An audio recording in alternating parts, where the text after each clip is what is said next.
বিমসটেকের ষষ্ঠ শীর্ষ সম্মেলনে যোগ দিতে আগামীকাল ব্যাংকক যাচ্ছেন অন্তর্বর্তী সরকারের প্রধান উপদেষ্টা ডক্টর মোহাম্মদ ইউনূস। তার সফর সঙ্গী হবেন পররাষ্ট্র উপদেষ্টা মোহাম্মদ তৌহিদ হোসেন এবং পররাষ্ট্র সচিব মোহাম্মদ জসিমউদ্দিন।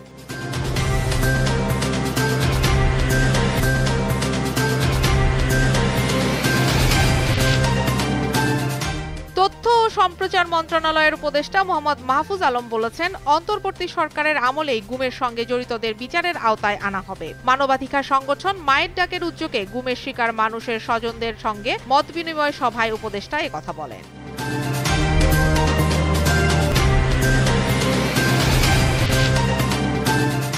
চট্টগ্রামের লোহাগাড়া উপজেলায় চট্টগ্রাম কক্সবাজার মহাসড়কে যাত্রীবাহী বাসের সঙ্গে মাইক্রোবাসের সংঘর্ষে 10 জন নিহত হয়েছেন। তবে নিহতদের পরিচয় এখনো জানা যায়নি। এ ঘটনায় গুরুতর আহত হয়েছেন আরও 5 জন।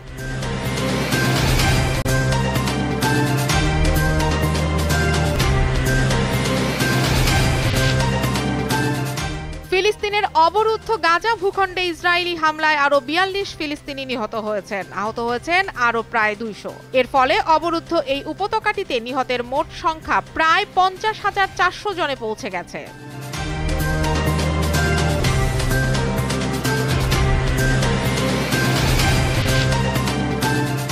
চুক্তির মেয়াদ শেষ হওয়ার আগেই পদত্যাগ করলেন দক্ষিণ আফ্রিকার সাদা বলের প্রধান কোচ রব ওয়াল্টার। এক বিবৃতিতে বিষয়টি নিশ্চিত করেছে দক্ষিণ আফ্রিকা ক্রিকেট বোর্ড।